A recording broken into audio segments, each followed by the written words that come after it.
ইসলামী ব্যাংকের এক অফিসার এসেছিল দেখা করার জন্য একটু আগে। ওনার কাছে একজন বলছে আজকে তো মাহফিল আছে, এখানে আমির হামজার যাবেন না? উনি কোন দল করে আমি জানি না, উনি ঘোষণা দিয়েছে যে যাব কি করে, ওখানে তো তাফসীর হবে না, হবে রাজনীতি।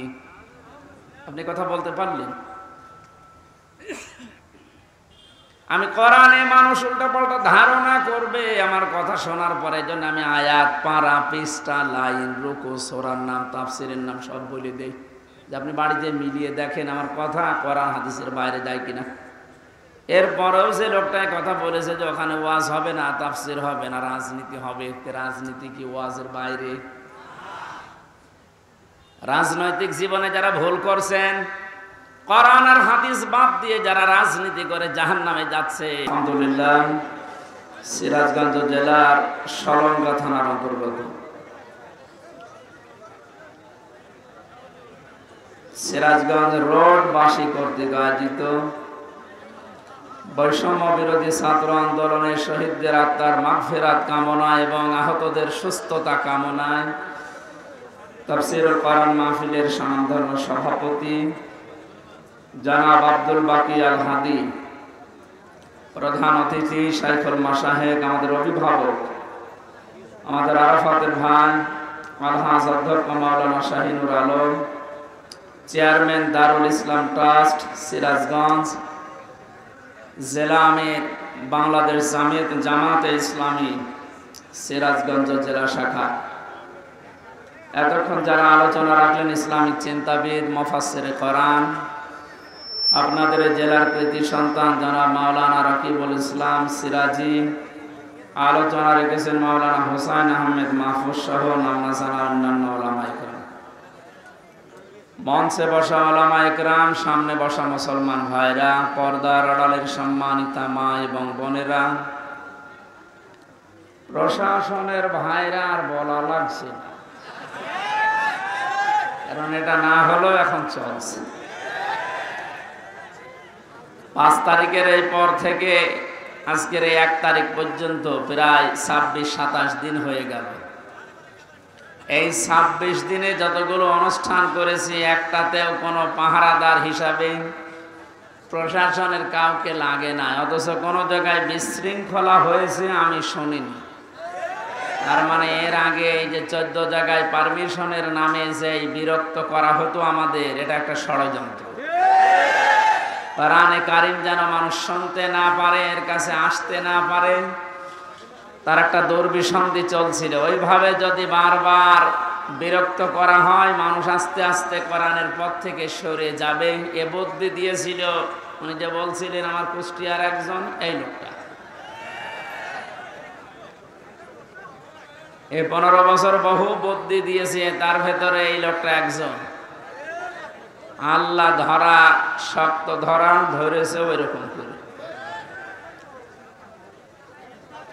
সুতরাং প্রশাসনের ভাইরা যারা এসেছেন আজকে, সবাইকে নিয়ে আল্লাহর দরবারে শুকরিয়া জানাই, যিনি আমাদেরকে কোরআন শোনার জন্য একটা শান্ত পরিবেশ তৈরি করে দিলেন। যদিও এখন শান্ত থাকার কথা না, কারণ এখন বৃষ্টি কাদার সময়, কখন বৃষ্টি নেমে পড়ে বলা যায় না। আল্লাহ আমাদের কিছু সময় যেহেতু এ পরিবেশ ফিরিয়ে দিয়েছেন, বলেন আলহামদুলিল্লাহ। কারো গুরুত্বপূর্ণ কথা আছে? আর এই আমার চাইতেও যদি গুরুত্বপূর্ণ কথা থাকে কোরআনের উপরে, তাহলে 30 সেকেন্ড সময় দিলাম, একটু বলেন দেখি, বলেন আছে? এরপরে যদি কথা বলেন আপনারা এই জায়গায় তুলে দেবেন অবশ্যই ইনশাআল্লাহ। কোন জেলায় আসলাম? ঠিক আছে, আপনি একটু সতর্ক থাকবেন। এটা ইবাদত চলছে, এখানে বহু গুরুত্বপূর্ণ মানুষ আছে, তারা যে সময়টা এখানে দিচ্ছে, এই সময়টা বাইরে দিলে দুনিয়ার কিছু সম্পদ তাদের উপায় হতো। কথা বলো না কেন? এই যে ডাক্তার যারা বসে আছে বিভিন্ন, এই ডাক্তারগুলো যদি এখন অপারেশন করতো, ব্যবসায়িক কাজ যারা করে মোবাইলের মাধ্যমে, কম্পিউটারের মাধ্যমে, এরা যদি বাড়ি বসে বসে এখন এই সময়টা কাজে লাগাতো, বহু টাকা পয়সা উপায় করতে পারতো, কিন্তু এসেছে এই কারণে, কারণ এটা এখন সাধারণ অনুষ্ঠান না, এটা একটা ইবাদত। এটা কি চলছে বলেন তো? নিজের কর্মজীবন সব বাদ দিয়ে যদি নামাজ ইবাদত মনে করে আপনি যেতে পারেন 15 মিনিটের জন্যে, এখানে 1 ঘন্টা সময় দিচ্ছেন, এইটাও নামাজের মতো ইবাদত। আফদালুল ইবাদাতি তিলাওয়াতুল কোরআন। নবীজি জানিয়েছেন যত নফল ইবাদত আছে সবচাইতে উত্তম নফল ইবাদত আল্লাহর কাছে কোরআনের আলোচনা। বিশ্বনবী মসজিদে নববীতে প্রবেশ করলেন, একবার দেখলেন কিছু মানুষ জিকির করছে। বাম দিকে তাকিয়ে দেখলেন কিছু মানুষ আল্লাহর কোরআনে কারিম নিয়ে আলোচনা করছে। বললেন 2 দলই ভালো কাজে আছে, তবে সবচাইতে উত্তম কাজে আছে তারা যারা কোরআন নিয়ে ব্যস্ত আছে। আমার আল্লাহ আমাকে এই মুহূর্তে নির্দেশ দিয়েছে যে কোরআনে কারিম নিয়ে যারা আলোচনা করছে আমি যেন শ্রোতা হয়ে ওই ময়দানে বসে পড়ি। সিরাজগঞ্জবাসী মুসলমান হিসাবে অবশ্যই উপলব্ধি করতে পারছেন যে অনুষ্ঠানের দাম এখন কত। নবীজি যদি এখন জীবিত থাকতেন আর সিরাজগঞ্জের এই গোল চত্বর দিয়ে যদি হেঁটে যেতেন, বিশ্বনবী নিজে কোরআনের সম্মানে এই ময়দানে এসে শ্রোতা হয়ে বসে পড়তেন। এরকম একটা জায়গায় আপনি বসে আছেন, মনে করবেন এই জায়গায় নবী বসতেন। জীবনের সর্বোচ্চ খুশি এখন আমরা, এই জন্য বলছি আলহামদুলিল্লাহ। বৈষম্য বিরোধী ছাত্র আন্দোলনের শহীদ, প্রথম শব্দটা লিখেছেন আপনারা শহীদদের আত্মার মাগফিরাত কামনায়। এই যে শব্দটা অনেক দামি শব্দ। শহীদ যাকে তাকে বলা যায় না। আমি ব্রাহ্মণবাড়িয়া থেকে আসার সময় দেখি রাস্তার পাশে কবরে ব্যানার টাঙানো আছে, শহীদ ধীরেন্দ্রনাথ দত্ত। হ্যাঁ, এই যে কোরআন শরীফ আমার সামনে, সত্য কথা বলছি। এই নাম শুনে বোঝা যাচ্ছে যে সাদার টাকা ভাগাভাগি করতেছে, মরে গেছে। কথা বলে না কেন? আমরা শহীদ আরো কিছু মানুষের নামের আগে পরে দেখতে পাই। আল্লামা শহীদ দেলাওয়ার হোসাইন সাইদি রহমতুল্লাহ আলাইহি, এটা শহীদ না? উনি সারা জীবন এই কামনা করতেন, আল্লাহুম্মা ইন্নী আসআলুকা শাহাদাতান ফি সাবিলিক। হে আল্লাহ, তুমি আমাকে যদি মরণ দাও, তোমার কাছে আমি চাই তুমি আমাকে শাহাদতের মরণ দিও। জেলখানার ভেতরে উনি কিন্তু ধুকে ধুকে মরে যেতে পারতেন, তারপরও শাহাদত পেতেন। কিন্তু এমন জায়গায় আল্লাহ নিয়ে তাকে জালেমদের হাতে মৃত্যু দিয়েছে, কেউ যেন দুনিয়ায় সন্দেহ করতে না পারে যে উনি এমনি মারা গেছে। উনি যে শহীদ এটা এখন বাস্তব প্রমাণিত। এর কয়েকটা প্রমাণের ভেতরে 1 নম্বরে উনি হাসপাতালে ঢোকার আগে যে হাসিটা দিয়েছিল, এটা কোনো রোগী মানুষের হাসি না। ওনাকে রোগী বানিয়ে মেরে ফেলা হবে এই কারণে ওখানে নিয়ে গেছে। সুতরাং শহীদ এই ব্যাপারে কথা বলতে হলে খুব হিসাব নিকাশ করে বলবেন। কোরআনে কারিমে আল্লাহ জানিয়েছেন, মুখ দিয়ে যেহেতু মানুষ কথা বলে এই জন্য মুখের উপরে নোটিশ দিয়েছেন, এই মুখ দিয়ে কথা বলবি না। ওয়ালা তাকুলু লিমান ইউকতালু ফি সাবিলিল্লাহি আমওয়াত বাল আহইয়াউ ওয়ালাকিন লা তাশউরুন। সূরা বাকারার 154 নম্বর আয়াতে আছে, তাফসীরে ফি জিলালিল কোরআনে ব্যাখ্যা আছে, আমি শুধু সামারাইজ করে একটু অল্প বলছি। আল্লাহ পাক বলেন মুখ দিয়ে কথা কখনোই বলবি না, শুধু 1 জন 2 জন না, তাকুলু বহু বচন। কেউ এ কথা জীবনেও বলবি না যে যারা শহীদ হয়েছে, যারা মারা গেছে। যদিও কয়েকদিন আগে কয়েকটা ভিডিও দেখছিলাম, আহলে হাদিস আহলে কোরআন বিভিন্ন নাম নিয়ে তারা এ কথা বলতে চাচ্ছিল বা বলিয়েছিল যে শহীদ আবু সাইদ নিজে বুক পেতে আত্মহত্যা করেছে, শহীদ হয়নি। আমি গতকালকে আবু সাইদের কবর দেখে আসলাম, কত বর্ষ দিন। সিরাজগঞ্জবাসী, শুধু আপনাদেরকে না রেকর্ড হচ্ছে, এটা তামাম দুনিয়ার মানুষকে বলছি, শহীদদের ব্যাপারে কথা বলতে হলে হিসাব করে বলবেন। কারণ আল্লাহ নিজে এটা মুখের উপরে নোটিশ জারি করে দিয়েছেন, কথা বলা যাবে না। বাল আহয়া, আল্লাহ বলেন ওরা জীবিত, ওরা কি ওয়ালাকিন লা তাশউরুন, কিন্তু তোমরা টের পাও না। শহীদ আবু সাঈদের এই আত্মদান, জীবন দানের মাধ্যমে যত মানুষ উদ্বুদ্ধ হয়েছে, যার কারণে আজ এখানে বসে আমরা কথা বলতে পারছি। আপনি কি মনে করেন ময়দানটা এত সহজ না? আজকের এই অনুষ্ঠানের জন্য কারো পারমিশন লাগে নাই, অথচ 5 তারিখের আগে অনুষ্ঠান করতে 14 জায়গায় বলা লাগতো। যাদের সাথে ঘৃণায় কথা বলা যায় না, মানুষ মনে করা যায় না, এই মানুষের কাছেও বলা লাগতো ভাই একটু লিখে দেন। কথা বলেন না কেন? আমি কেন বললাম যে ঘৃণা লাগতো ওদের সাথে কথা বলতে? আমি এমনি বলি নাই, কোরআনে কারীম জানিয়েছে ইন্নাল্লাযীনা কাফারু মিন আহলিল কিতাবি ওয়াল মুশরিকিনা ফি নারি জাহান্নামা খালিদিনা ফিহা উলাইকা হুম শাররুল বারিয়া। ইয়াদের ভেতরে আল্লাহ যে কথা জানিয়েছেন, নিশ্চয় যারা কিতাব পেয়েছে, আমরা যারা মুসলমান কিতাব পেয়েছি না পাইনি? আমাদের কিতাবের নাম বলেন। ইহুদিরা দাবি করে ওরাও কিতাব পেয়েছে, তাওরাত। খ্রিস্টানরা দাবি করে ওরাও। এজন্য যারা কিতাব পেয়েছে, কিতাব পাওয়ার পরে যে মানুষগুলো কুফরি করে, তার মানে কিতাবের কথা জানার পরও গোপন করে রাখে। মুশরিক যারা পৃথিবীতে, এই মানুষগুলো জাহান্নামে থাকবে চিরকাল। যত সৃষ্টি আল্লাহ বানিয়েছেন, সব চাইতে বড় খারাপ সৃষ্টি আল্লাহ তাদের নাম উল্লেখ করেছেন। আমরা তো তাই দেখেছি, কোরআন আমরাও পেয়েছি। আমাদের মতো নামধারী মুসলমান যাদের কাছে অনুমতি নেওয়া লাগতো, এরাও পেয়েছে। কথা বললেন না কেন? আজকে ইসলামী ব্যাংকের এক অফিসার এসেছিল দেখা করার জন্য একটু আগে।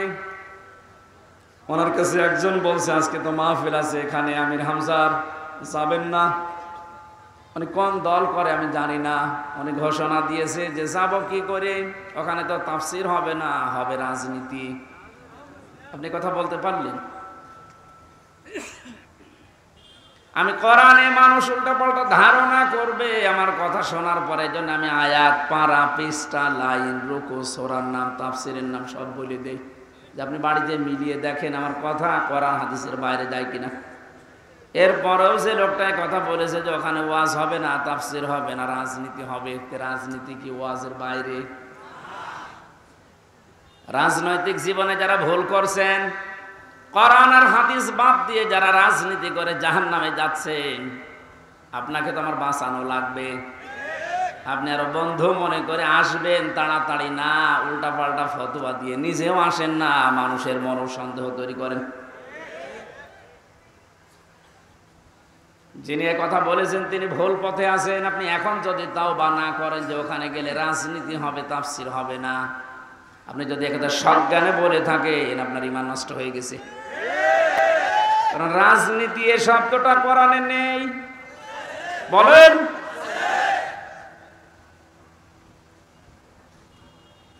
শুধু তাসবিহ আদায় করার জন্যে, শুধুমাত্র নামাজ পড়ার জন্যে, জিকির করার জন্যে যদি আল্লাহ আমাদেরকে বানাতেন, তাহলে পুরা কোরআন শরীফে প্রায় 9 জায়গায় কথাটা আছে, সাব্বাহা লিল্লাহি মা ফিস সামাওয়াতি ওয়া মা ফিল আরদ। আসমান আর জমিনে যা আছে সব সৃষ্টিগুলো আমি আল্লাহর তাসবিহ আদায় করছে। তো মানুষকে সৃষ্টি করার পরে তারাও তাসবিহ আদায় করছে, কথা আল্লাহ কোরআনে দেয়নি। মানুষকে আল্লাহ কেন দিয়েছেন এই পৃথিবীতে? ইন্নী জাইলুন ফিল আরদি খলিফা, অবশ্যই জমিনে আমি প্রতিনিধি পাঠাবো, খলিফা। কি পাঠাবো? বলেন বলেন। কেন সৃষ্টি জগতের নাম বললেন? যে জমিন আসমানে যা আছে সবাই আল্লাহর তাসবিহ পড়ছে। আর মানুষ বানানোর আগেই তিনি বললেন আমি জমিনে পাঠিয়েছি খলিফা। এই আয়াত দুইটা সামনে রাখলে বোঝা যায় মানুষকে জিকির করার জন্য, তাসবিহ পড়ার জন্য আল্লাহ বানায়নি, আল্লাহ বানিয়েছে প্রতিনিধি হিসাবে। আপনি প্রতিনিধি হিসাবে যদি এসে থাকেন, আপনার যদি ওই যোগ্যতা না থাকে, তাহলে প্রতিনিধি আপনাকে অবশ্যই নির্বাচিত করা লাগবে। কথা বলেন এখানে, এই যে প্রতিনিধি নির্বাচিত করা লাগে, আল্লাহ যেটা করে দেখিয়েছেন, এদিকে তাকান, এই নির্বাচিত, নির্বাচন, এই শব্দগুলো কোরআনে কারিম থেকে নেওয়া। আল্লাহ পাক বলেন হুয়াজতাবাকুম ওয়া মা জাআলা আলাইকুম ফিদ্দীনি মিন হারাজ। তিনি আল্লাহ যিনি তোমাদেরকে নির্বাচিত করেছেন। কি করেছেন? নির্বাচিত কখন করা হয়? যখন নির্বাচন হয়। 15 বছর তো নির্বাচনই হয়নি, তো নির্বাচিত কিভাবে হলো?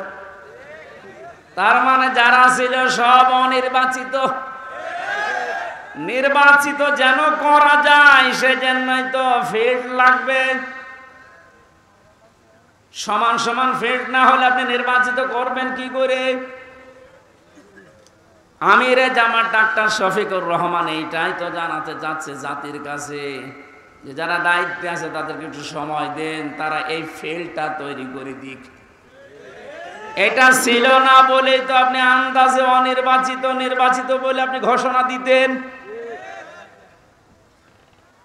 ফিল্ড যদি তৈরি না হয়, আপনি তো আবার ওইভাবে দিনের ভোট রাতে করে বলবেন আমিও নির্বাচিত। 4-5 দিন আগে এদেরকে দিয়ে একটা ষড়যন্ত্র চলছিল। নির্বাহী আদেশের মাধ্যমে আইন মন্ত্রণালয় থেকে যারা দায়িত্বে আছে, বিনা ভোটে, বিনা নির্বাচনে, 900 ভোটে যে মানুষগুলো আন্দাজে নির্বাচিত হয়েছি বলে ঘোষণা দিয়েছিল, একবারে উপজেলা চেয়ারম্যান, মেয়র সব বাদ দিয়ে দিয়েছে।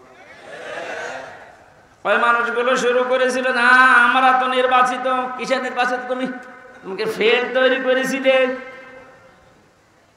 আমার তো মনে হয় এদেরকে যারা সাহায্য সহযোগিতা করেছে এই ভোটে দাঁড়ানোর মাধ্যমে নাম দিয়ে, এরা অপরাধী, কারণ এরা নির্বাচিত করতে দেয়নি। এখানে এ দলও আছে, ও দলও আছে, সব দিকে আছে। জাতীয় পার্টির নাম ধরে বলছি, এদের শাস্তি আরো বেশি হওয়া দরকার। কেউ রাজি হয় না, আর তুমি আগে আগে চলে গেলে মানে।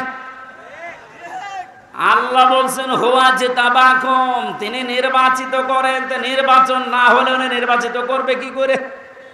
আর নির্বাচিত করার জন্য আল্লাহ প্রতিনিধিদের মাধ্যমে এটা তৈরি করেছেন। আমরা এখন নির্বাচিত করব কাদের, সেই কথা আল্লাহ কোরআনে দিয়েছেন। আমার নিজেরও মনে হচ্ছে যা বলছি সবই তো রাজনীতি। আসলে এইটাই রাজনীতি। আপনি যেটা করতেন কোরআন হাদিস বাদ দিয়ে, ওটা দুর্নীতি। আর আমি কোরআন দিয়ে যেটা প্রমাণ দিয়ে বলছি আপনাকে বাঁচানোর জন্য, এইটাই আসল রাজনীতি। কাকে নির্বাচিত করবেন? কোরআনে কারীম জানিয়েছে সূরা নিসা 5 নম্বর পারার 6 নম্বর পৃষ্ঠার 9 নম্বর লাইনের 59 নম্বর আয়াতে আছে, প্রথম অংশে পাবেন। এটা তাফসিরে ইবনে কাসিরেও আছে, ফি জিলালিল কোরআনেও আছে। ব্যাখ্যাগুলো লম্বা করে বলতে গেলে সময় যাবে, আর কণ্ঠ পারবে না। এর জন্য আমি খুব সামারাইজ করছি, বোঝার জন্য বলছি। ইয়া আইয়ুহাল্লাযীনা আমানু আতিউল্লাহা ওয়া আতিউর রাসূলা ওয়া উলিল আমরি মিনকুম। এখানে আলেম বসে আছে, যারা এখানে বসেন কোরআন হাদিস তারা একটু খেয়াল করবেন, যারা বসেন না তারা আরে অ্যাক্টিভ হবেন, যেন বাড়ি যেয়ে মিলাতে পারেন। আল্লাহ ডাক দিয়েছেন ইমানদারেরা, আমার আনুগত্য করো, আমার রাসূলের আনুগত্য করো। আর তোমাদের ভেতরে যারা উলিল আমর, নেতৃত্ব দেয়, নেতা যারা, তাদেরকেও মেনে চলো। প্রশ্ন আমার এখানে, আতিউ এটা ফেল, ভার্ব, এটা ক্রিয়া। এই শব্দটা আল্লাহ নিজের নামে, রাসূলের নামে দিয়েছেন, কিন্তু উলিল আমরের আগে দেয়নি। এই কথা বলেন না কেন? শুধু জি বলা না, এটা নিয়ে যাওয়া লাগবে যে একটা বাড়িতে, তাহলে ওই যে লোক ইসলামী ব্যাংকের অফিসারের কাছে বলেছে যেখানে রাজনীতি হবে ও জীবনের কথা বলবে না। আতিউ শব্দটা আল্লাহ নিজের নামে রসুলের নামে দিলেন, উলিল আমরের আগে দেয়নি। কেন দেয়নি? কারণ আল্লাহ রসুলকে মানা লাগবে, কোনো প্রশ্ন করা যাবে না। কথা বলে না কেন? কিন্তু উলিল আমর যদি মেনে চলতে হয়, যেহেতু ওনারা আল্লাহকে তো আপনি এখানে পাচ্ছেন না, রাসূলকে পেয়েছিলেন কিন্তু এখন নেই, কিয়ামত পর্যন্ত তো উনি আসবেনও না, কিন্তু উলিল আমর তো আসবে। এই জন্য উলিল আমরকে যদি আপনি মেনে চলতে চান, দেখতে হবে উপরে বর্ণিত এই দুইটা আছে কিনা, আল্লাহ রসুলকে ওই লোকটা মেনে চলে কিনা। আপনি যাকে নেতা মানবেন, যার নেতৃত্বে চলবেন, যাকে আপনি নির্বাচিত করবেন, আমি এই শব্দগুলো কি বানাচ্ছি? হুয়া জিতাবাকুম, এ জিতেবা মানে নির্বাচিত করা। নির্বাচন না হলে নির্বাচিত করা যায় না। আল্লাহ তাহলে নির্বাচনের মাধ্যমে নির্বাচিত করেছেন আমাদেরকে। কোটি কোটি মানুষেরা উম্মত হওয়ার জন্য আশা পেশ করেছিল, আকাঙ্ক্ষা, কিন্তু আল্লাহ তাদের বাছাই করেনি। আল্লাহ শুধু আমাদের মতো এই মানুষগুলোকে উম্মতে মুহাম্মদী নির্বাচিত করেছেন। সুবহানাল্লাহ বলতে পারেন? মুসা নবীর মতো, ঈসা নবীর মতো এত বড় পাওয়ারফুল নবীরা আকাঙ্ক্ষা করেছিল যে আমরা নবী হয়েছি ভালো, কিন্তু নবী না হয়ে যদি মুহাম্মদ রাসূলুল্লাহর উম্মত হতে পারতাম তারপরও ভালো হতো। আল্লাহ বলেন না, একজনেরটা কবুল হয়েছিল হযরত ঈসার, এজন্য তিনি আসবেন দুনিয়ায় আবার নবী হয়ে না, উম্মত হয়ে। মুসা নবীর মতো এত বড় নবীর দোয়া কবুল আল্লাহ করেননি যে না তোমারটা হবে না। আপনি টের পাচ্ছেন যে নির্বাচিত হয়ে আমরা কত দামি জায়গায় আছি। বাংলার মুসলমানেরা, আজকে এই ওয়াজটা যদি আপনি বাড়ি নিয়ে যেতে না পারেন, এরকম ওয়াজ 1 বছর পরে একদিন না, প্রতিদিন 24 ঘন্টা হলেও আপনার কোনো কাজ হবে না। এই জন্য আতিউ শব্দটা আল্লাহ দেওয়ার কারণে আল্লাহ রসুলকে মানতে গিয়ে আপনি কোনো প্রশ্ন করতে পারবেন না, বুঝে আসুক আর না আসুক।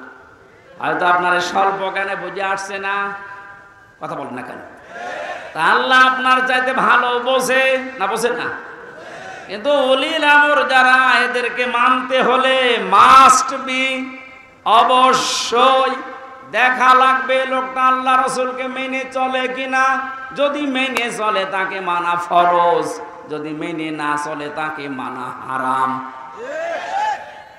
হযরতে সাদ ইবনে আব্দুল্লাহ ইবনে সাদ রাদিয়াল্লাহু তাআলা আনহু বিবাহ করার পরে খোরমা বিলি করলেন, মিষ্টি বা খোরমা খেজুর।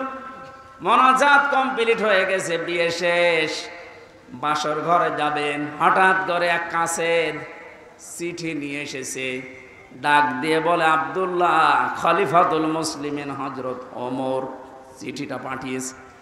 উনি চিঠি খুললেন, ওখানে লেখা দেখলেন, ও আব্দুল্লাহ যেখানে থাকো আমি রাষ্ট্রের দায়িত্বে আছি, ওমর আমি তোমার উলিল আমর বলছি, আমি তোমার উলিল আমর বলছি, যেখানে থাকো চিঠি পাওয়ার পরে সঙ্গে সঙ্গে দেখা করো, তোমার জিহাদের ময়দানে পাঠাবো।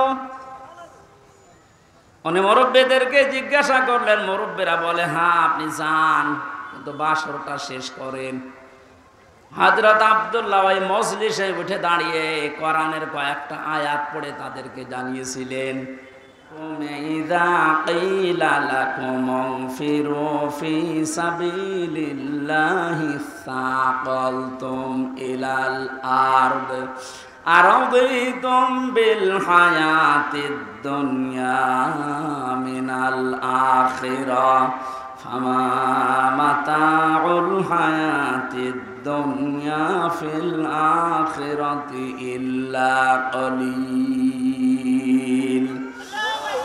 সূরা তাওবার ভেতরে আছে, আমি শব্দটা বোঝানোর জন্য আয়াতটা পড়লাম, খুব ভালো করে মিলান। তিনি মুরব্বীদেরকে বললেন, হে আমার মুরব্বীরা, আমার মাথার তাজ আপনারা, সম্মান করি আপনাদের। আল্লাহ কি ডাক দিলেন আমাকে ইমানদারেরা, যখন তোমাদেরকে আল্লাহর রাস্তায় বের হওয়ার জন্য বলা হয় তখন তোমরা মাটি কামড়িয়ে পড়ে আছো। তোমরা কি দুনিয়ার জীবন পেয়ে সন্তুষ্ট হয়ে গেলে? অথচ আখিরাতের তুলনায় দুনিয়ার জীবন একেবারেই সামান্য। তার মানে এই ময়দানে আমাকে এখন পাঠাতে যিনি চাচ্ছেন উনি সাধারণ মানুষ না, উনি হচ্ছে উলিল আমর। কেন? হযরত ওমর যেহেতু আল্লাহ রাসূলকে মেনে চলে, এজন্য ওমরকে মানা এই মুহূর্তে ফরজ। কথা বুঝলেন? আজ আমাদের বাস্তবতা যদি আমরা এভাবে মিলাতে পারতাম যে আল্লাহ রাসূলকে যে মেনে চলে আমরা তাকে নির্বাচিত করব, আল্লাহ রাসূলকে যে মেনে চলে না ও আমার বাবা হলে ওকে আমি নির্বাচিত করব না। কারণ এটা দুনিয়ার বিষয় না, এটা সম্পর্ক আখিরাতের সাথে। নয়তো আমি ধরা খাবো। আপনি যে ধরা খাবেন তার প্রমাণ কি? সূরা বানী ইসরাইল 15 নম্বর পারা 8 নম্বর পৃষ্ঠা 3 নম্বর লাইনের 72 নম্বর আয়াতের প্রথম অংশে আছে, বাড়িতে মিলাবেন যদি বিশ্বাস না হয়।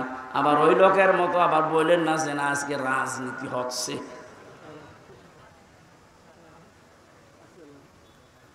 ইয়াউমা নাদউ কুল্লা উনাসিম বিইমামিহিম।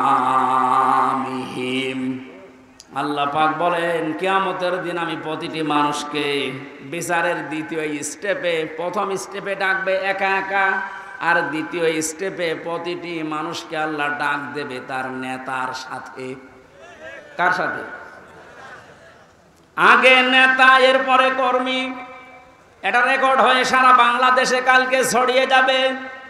18 কোটি মানুষের দায়িত্ব নিয়ে এখন আমি বলছি, কান খাড়া করেন দেশের মানুষেরা। কোরআনের চোখ, হাদিসের চোখ লাগিয়ে দেখতে পাচ্ছি আপনি জাহান্নামে যাচ্ছেন। আপনার নিজের বিবেকের কাছে বলেন তো, কিয়ামতে প্রতিটি মানুষকে আল্লাহ যেহেতু তার নেতার সাথে তুলবে, যেই নেতার আদর্শ আপনি মেনে চলেন, যাকে নির্বাচিত করবেন বলে আপনি ভোট দেওয়ার সিদ্ধান্ত নিচ্ছেন, আপনি নিজে থেকেই বলেন ওই লোকটা যদি কিয়ামতে আপনার সামনে দাঁড়ায় আপনি তার পেছনে। আল্লাহ তো আগে ওকে দেখবে, এরপর আপনাকে। আপনার কি মনে হয় ওর যা অবস্থা, ওর যা চরিত্র, ওর যা সুরত সিরাত, ওরে দেখলে আল্লাহ মাফ করবে বলে মনে হয়? দেখলেন? অবশ্যই না, তো এখনই ধরা খাবে।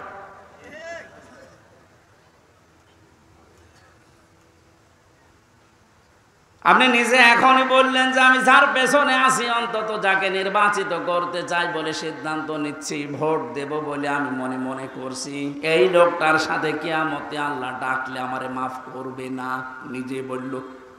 তাহলে ও ধরা খেয়েছে। কেডা বললো গো? হাত তোলেন তো। আপনি আপনি যেন ধরা না খান, এই জন্যই তো আয়োজন। রাজনীতি মনে করে আপনি আসলেনই না, আপনি তো ধরা আরো বেশি খাবেন।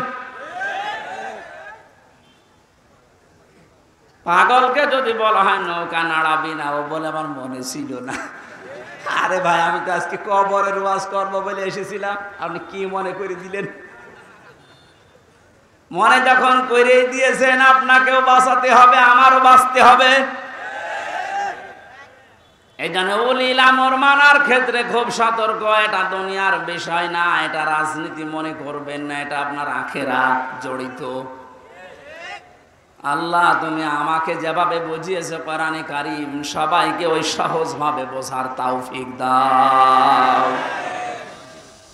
তাহলে নির্বাচিত এই শব্দটা কোরআনে আছে না নেই? তিনি নির্বাচিত করেন তোমাদেরকে তার দ্বীনের জন্য, এবং দ্বীনের ওপরে চলতে গিয়ে যত বাধা আছে সব বাধাগুলো আল্লাহ নিজের থেকে দূর করে দেন।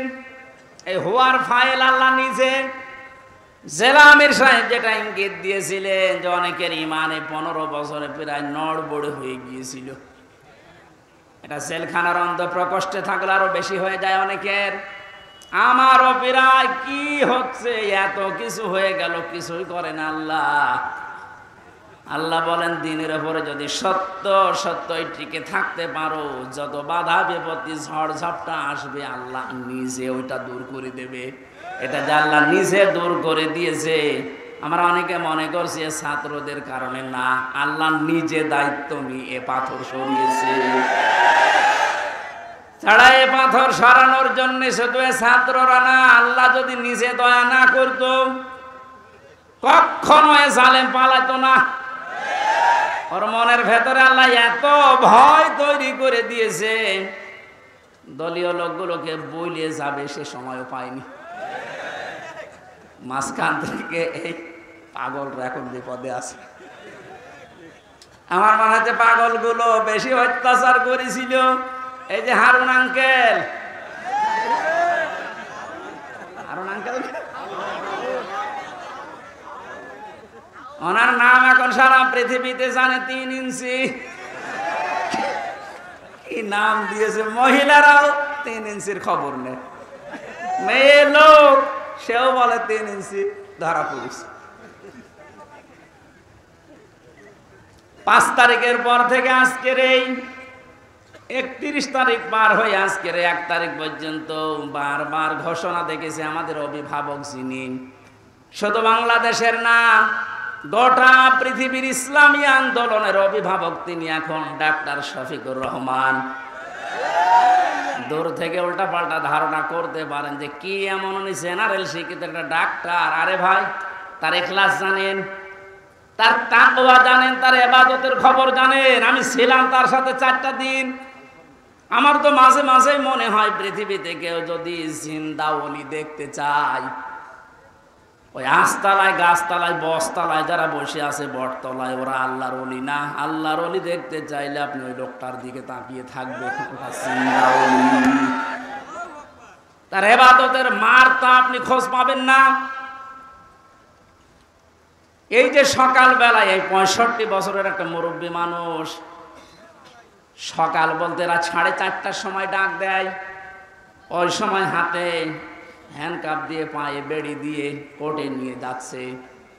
তাও 1-2 কিলোমিটার না, এই কাশিমপুর থেকে একেবারে কোর্ট পর্যন্ত যাওয়া আসা করতে প্রায় 7-8 ঘন্টা সময় লেগে যায়। এত কষ্ট স্বীকার করে রাত 8টা, 9টা, 10টার সময় ওনারে নিয়ে আসতো। ওনার যেন দেরি হয়, যেন ওনার কষ্ট হয়। ঘরে আসার পরে দেখতাম, বলতাম, মুরব্বী খাবার খাবেন না, ঘুমিয়ে পড়েন। আমার বলছে, হামজা ঘুমাও। যত পাশেই ছিলাম মাঝে মাঝে জিজ্ঞাসা করতাম যে এত কষ্ট করে আসলেন, ঘুমাবেন না? আমারে বলছে ঘুমাও, আমি এখন কিছু সময় আল্লাহর জিকির করব, দরুদ শরীফ পড়ব। 2-2.5 ঘন্টা ঘুমিয়ে যে মানুষটা রাত 9:30, 10টার সময় কোর্ট থেকে এসে 2 ঘন্টা 2.5 ঘন্টা পর্যন্ত ঘুমিয়ে এরপরে তাহাজ্জুদের নামাজে, হাফেজ কিনা আমি জানি না, যতটুকুই পড়তো এরপরে সেজদায় পড়ে যেত। 40-45 মিনিট, 1 ঘন্টা দেখি সেজদায় পড়ে আছে। ভোর পর্যন্ত যার সাদা দাড়িগুলো, সাদা চুল সব সাদা হয়ে গেছে, টপ টপ করে পানি পড়তো, শুধু হাত তুলে সেজদার পরে বসে আছে। আমার তো সেজদা লাগে 1.5 মিনিট, 2 মিনিট, আর ওনার সেজদা লাগতো 45 মিনিট, 1 ঘন্টা। 1.5 ঘন্টা কেটে যেত এক সেজদায়। আমার 12 রাকাত তাহাজ্জুদ মিলে মাত্র 1.5 ঘন্টা ওনার এক সেজদায় চলে যেত। বাকি তাকওয়ার খবর তো বাস্তবে আপনি টের পাননি। প্রতি সোমবার, বৃহস্পতিবার রোজা রাখার নিয়ম। কয়জন মহারথী আছে এখানে আমল করে? সারাটা জীবনে আমল করতে করতে আসতেছে, খালি ধারণা করে দূর থেকে, হ্যাঁ কি জানে, এত ডাক্তার মানুষ। তার যে এলেমের বহর, একটা জেনারেল মানুষ হয়ে কোরআনে কারিম এরকম গভীর গভীর কথা বলা আমি বিশ্ববিদ্যালয়েও পাইনি। আরে ভাই, আমি তো ভার্সিটিতে শেষ করে আসলাম, আমাদের বহর তো আমি দেখেছি। ডাক্তার মানুষের কাছে থেকে কোরআনে কারিমের শব্দের এত গভীরে যেতে পারতেন আমি দেখেছি বাস্তবে, যে জীবনে ওই রকম কথা আমি কোনোদিন শুনি নাই। অনার্স মাস্টার্স করেছিলাম, তো এক একটা শব্দ যখন বলতেন এমন এমন শব্দের অর্থ নিয়ে আসতেন যে কোনোদিন কল্পনাও আসে না যে শব্দের ভেতরে থাকতে পারে। দিনের ওপরে চলতে গিয়ে কোন বাধা আল্লাহ নিজের থেকে দূর করে দেয়, রাখেন না। এটা আমি আগে জানতাম না, ওই সময় জেনেছি। আল্লাহ পাক বলেন, তোমাদেরকে যেহেতু আল্লাহ নির্বাচিত করেছে লক্ষ লক্ষ কোটি কোটি উম্মত থেকে, সুতরাং তোমাদের দাম কম না, অনেক বেশি। তোমাদের পরে ঝড় ঝাপটা বিপদ আপদ আসবে আল্লাহ জানে, কিন্তু আসলে আল্লাহ থাকতে দেবে না, স্থায়ী হতে দেবে না। আল্লাহ নিজে দায়িত্ব নিয়ে ওই ঝড় ঝাপটা বিপদ আপদ তার নিজের দায়িত্বে দূর করে দেবে। আল্লাহ এইটাই করে দিয়েছে। এই কথা বলে না কেন? নাই তাই 15 বছরে কত মহারথী তো চেষ্টা করলো, সব চেষ্টায় প্রায় বিফল হয়ে গেছে। ছাত্র আন্দোলনের নামে যারা নেমেছিল এ মানুষগুলোর সাথে মাস্ট বি আল্লাহ আবাবিল পাঠিয়েছিল। জালেমদের মনের ভেতরে আল্লাহ ভয় তৈরি করে দেন। এ দায়িত্ব কার? আরো জোরে। এটা তৈরি করেন কাদের কারণে? যে মানুষগুলোর ভেতরে ইখলাস আছে যত বেশি, তাকে দেখলে জালেমরা ভয় পায় তত বেশি। আমরা 15 বছর অনেক জালেমকে ভয় পেয়েছি তার অত্যাচারের কারণে, আর আমিরে জামাতকে এখনো জালেমরা ভয় পায় তার তাকওয়ার কারণে। বাংলার মুসলমানেরা, আমি যেটা বোঝানোর জন্য পর্যন্ত এসেছিলাম, শহীদ যারা হয় এদের নিয়ে যারা উল্টাপাল্টা ধারণা করেন, কোনোদিন এই মুখ দিয়ে কথা বলবেন না যে ওনারা মরে গেছে, এমনি না, ওনারা জীবিত, কিয়ামত পর্যন্ত শুধু জীবিত এইটাই থাকবে, কিন্তু আমরা টের পাই না। এর পরের কথা আল্লাহ দিয়েছেন, মানুষ যেহেতু ধারণা করতে পারে, মুখে হয়তো বলে না, লা তাহসাবান্নাল্লাযীনা কুতিলু ফি সাবিলিল্লাহি আমওয়াতা বাল আহইয়াউন ইনদা রাব্বিহিম ইরযাকুন। সূরা আলে ইমরান 4 নম্বর পারা 11 নম্বর পৃষ্ঠা 9 নম্বর লাইনের 169 নম্বর আয়াত। এটা তাফসীরে কাবীরে পাবেন। আল্লামা ফখরুদ্দিন রাজি রহমতুল্লাহ আলাইহি ব্যাখ্যা করতে গিয়ে লিখেছেন, ওই পৃথিবীর মানুষেরা মুখ দিয়ে তো বলবেই না, অন্তরে যেন এ ধারণাও কোনোদিন না আসে যে শহীদরা মরে গেছে। এটা ধারণাও করা যাবে না। বালাহিয়াউন, বরং তারা জীবিত, বরং তারা কি? আরো জোরে। ইনদা রাব্বিহিম ইরযাকুন, তারা তাদের রবের কাছে খাবার খাচ্ছে।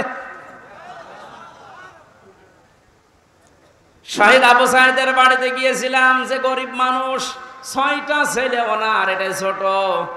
ওনার বাবা মারে বলছিল যে অবস্থায় ওদের বাড়ি ঘর দেখলাম, আমার মনে হয় 3 বেলা পেট পুরে খাবার খাওয়ার মতো পরিবার না। আল্লাহ তার জীবনটা এত বেশি পছন্দ করেছিলেন, সাধারণভাবে মরণ দেয়নি, এত সাহস তার বুকের ভেতরে দিয়েছিলেন, জালেমদের সামনে জীবনটা দিয়ে শাহাদত বরণ করে কিয়ামত পর্যন্ত জান্নাতি খাবার খাবে। কোনো সন্দেহ নেই যে কিয়ামত পর্যন্ত আল্লাহ খাওয়াবে। কারণ যেহেতু মরে না, জীবিত থাকে, আর জীবিত থাকলে খাওয়া লাগে, খাওয়া লাগে না? আর খেলে রক্ত গোশত তৈরি হয়, খাবার খেলে মানুষের রক্ত গোশত তৈরি হয়। ওই দিন আমার মাহফিল, দিন রাতের বেলা গিয়েছিলাম ওখানে, রাত 9:30টার পরে অনুষ্ঠান ছিল আমার গাইবান্ধার গোবিন্দগঞ্জে। ওখানে এসে উঠলাম, জেলা আমির সাহেব এসে আমার বলছে, আমির হামজা, 1 মাস আগে এখানে সাব্বির নামে একামতে দিনের একজন, ওকে মেরে ফেলা হয়েছিল। 1 মাস পরে ওর কবর খুঁড়ে কবর ভেঙে গেছে বৃষ্টিতে, দেখলাম ওর কবরের ভেতর থেকে তাজা রক্ত পাওয়া যাচ্ছে। সিরাজগঞ্জবাসী, আল্লাহর কসম করে বলছি, কোরআনের আয়াত আমি 100% বিশ্বাস করি, শাহাদত বরণ করলে সত্যি এরা কিন্তু মরে না, এরা জীবিত। আর জেগে থাকলে যেহেতু খাওয়া লাগে, আর খেলে মানুষের রক্ত গোশত চর্বি চামড়া তৈরি হয়। 1 মাস পরে এই জন্য কবর ভেঙে যাওয়ার পরে দেখা যাচ্ছে ওর রক্ত, টাটকা রক্ত। তার মানে আল্লাহ 1 মাস তাকে না খাওয়িয়ে রাখে নাই। না খাওয়িয়ে রাখলে তো পাওয়া যেত না। কথা বলেন না কেন? এর একটা বাস্তব আর একটা প্রমাণ দিচ্ছি হাদিস। হযরতে হামজা রাদিয়াল্লাহু তাআলা আনহু, তার একটা ছোট্ট মেয়ে ছিল। সে শহীদ হওয়ার পরে নবীজির কাছে এসে বলেছিল, ভাই আমার বাবা যে শহীদ হয়েছে, আপনার মুখে আমি শুনেছি, কোরআনে আছে যে শহীদরা মরে না, জীবিত, ওরা নাকি জান্নাতে ঘুরে বেড়ায়। আমার বাবা যে শহীদ হয়েছে জীবিত, আমি এটা দেখতে চাই। নবীজি বললেন, বোন আমার কি করে দেখাবো এখানে তোমাকে?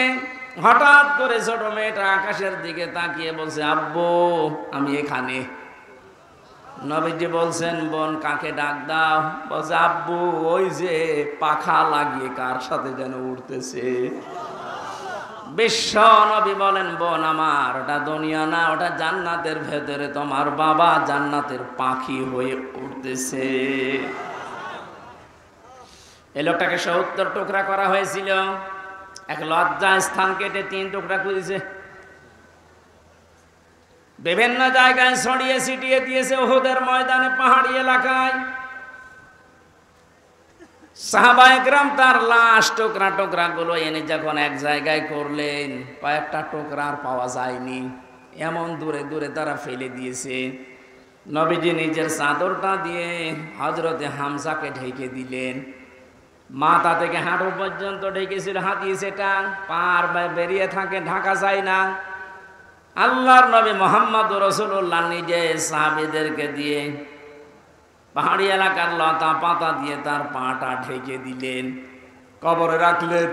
যেহেতু জানা তার জন্য কাফন দাফনের জন্য ধোয়ানোর কোনো লাশ ধোয়ানোর সিস্টেম নেই, শহীদরা মরে গেলে ধোয়ানো লাগে না।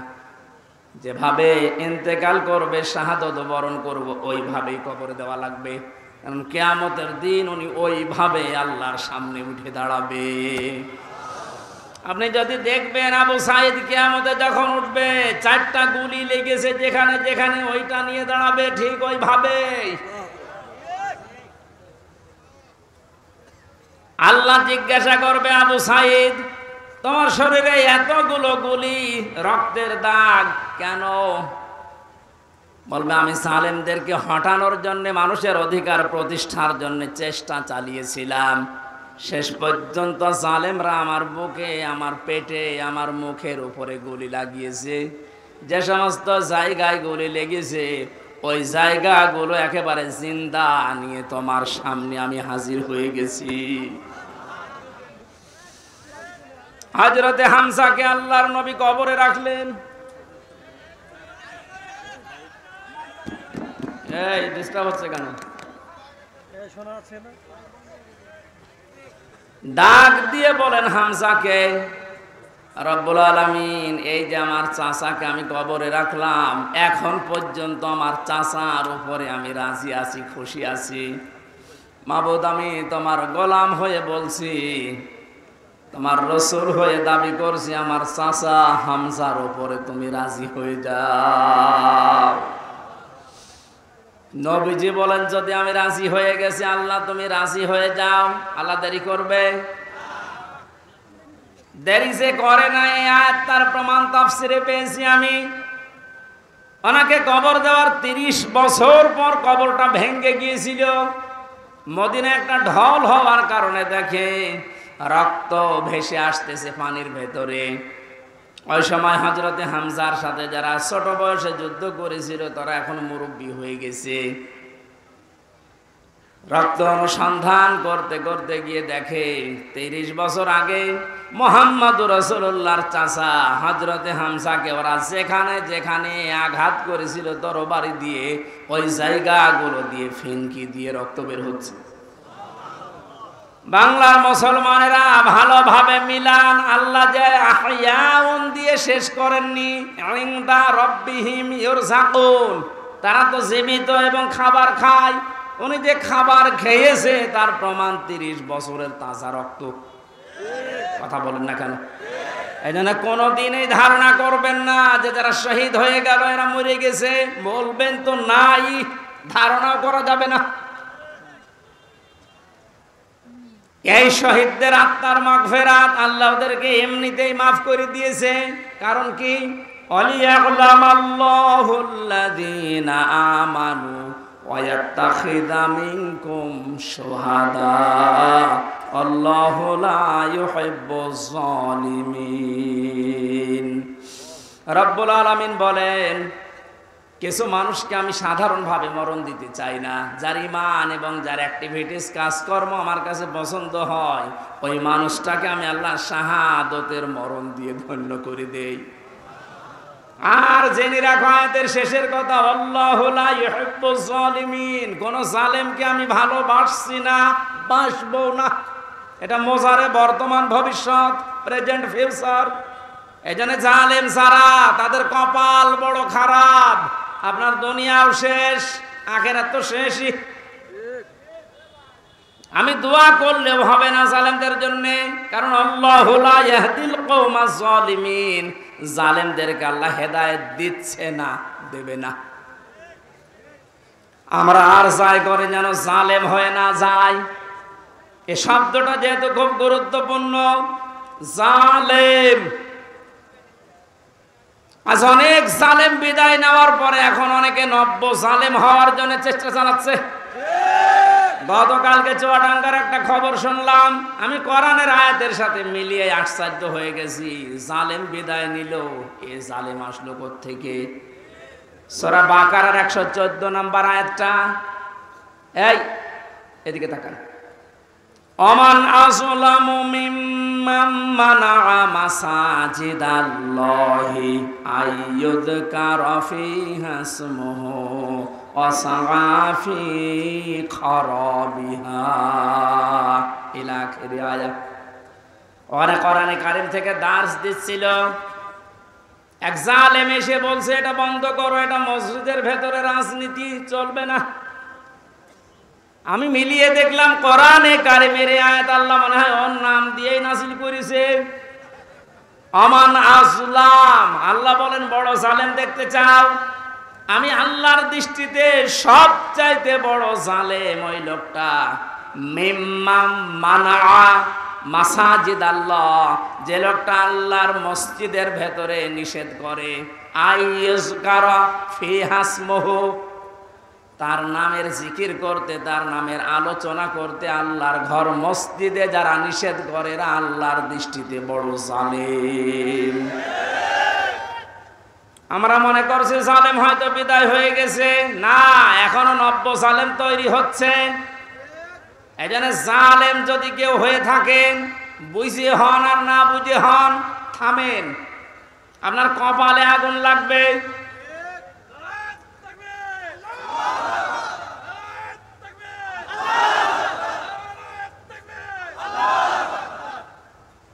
এটা সূরা শুআরার ভেতরে আছে, শেষ নাম্বার আয়াত। আল্লাহ বলেন অতি শীঘ্রই জালেমরা তাদের পরিণতি, তাদের আশ্রয়স্থল দেখতে পাবে। এই জালেমরা যেমন আজ দেখতে পাচ্ছে, এত বড় দরবেশ কেউ দেখলাম জুলুম করার ফল কি? দাড়ি কেটেও বাঁচতে পারে না। আল্লাহ বলেন জালেমদেরকে আমি ধরি, কারণ জালেমের বিরুদ্ধে আমার মামলা। কার মামলা? শব্দটা লক্ষ্য করেছেন? জালেমের বিরুদ্ধে হামজা মামলা দেবে না, জালেমের বিরুদ্ধে মামলা দেবে কে? ডাক্তার শফিকুর রহমান আজকেও ঘোষণা দিয়েছে কুষ্টিয়ায় যে আমরা সবাইকে সাধারণ ক্ষমা করে দিলাম, কিন্তু যে পরিবারগুলো অত্যাচারিত হয়েছে তারা যদি এখন অত্যাচারের প্রতিশোধ নিতে গিয়ে কিছু করে, ওইটার জন্য আমরা দায়ী না। শব্দটা তো আসলে ঠিক, কারণ ওয়াইন আকাবতুম ফাআকিবু বিমিসলি মা উকিবতুম বি। আল্লাহ বলেন যতটুকু অত্যাচারিত হয় প্রতিশোধ অতটুকু নিতে পারবা। আমার তো যতটুকু মনে হচ্ছে এতটুকু নিলেও জালেমরা দুনিয়ায় টিকে থাকতে পারবে না। আপনাকে ব্যারিস্টার আরমানের মতো 8 বছর যদি মাটির নিচে ওই কবরের ভেতরে রাখা যায়, আপনি যত বড় জালেম হন এমনি মরে যাবেন।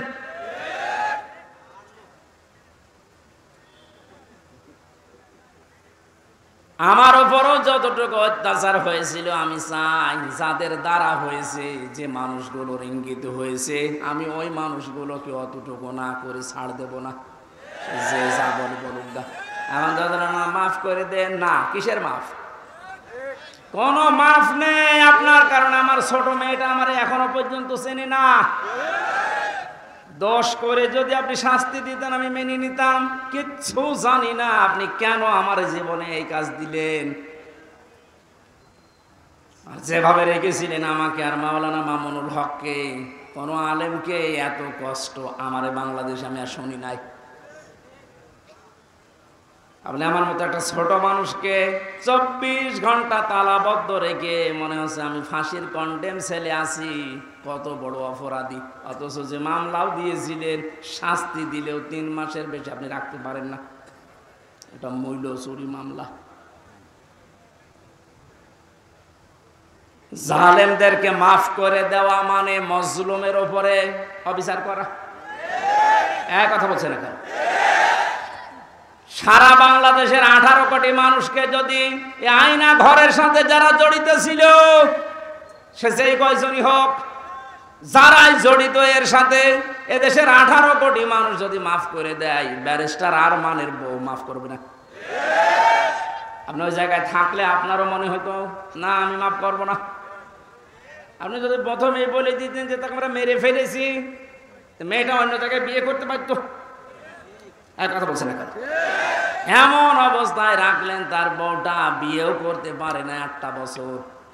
যুবতী মেয়ে এভাবে জীবন্ত যৌবন কঠিন বিষয়, আপনি টের পাচ্ছেন না। তাই এটা ঠিক রাখা কত কঠিন বিষয় উনি পার করেছেন। আপনি বলছেন মাফ করে দিন, মাফ করে দিন। মানে আপনার মেয়ে যদি হয়তো, এ কথা তো দুনিয়ার বিষয় না। জালেম যারা জুলুম করছেন আজ এবং নব্য জুলুম করার জন্য যারা প্রস্তুতি নিচ্ছেন, আপনি কিন্তু নিজের কপালে আগুন লাগাচ্ছেন। এজন্য আল্লাহর ঘরের ভেতরে যদি আল্লাহর নাম, আল্লাহর কোরআনের কথা কেউ বলতে নিষেধ করে, এটা দুনিয়া সব চাইতে বড় জালেম।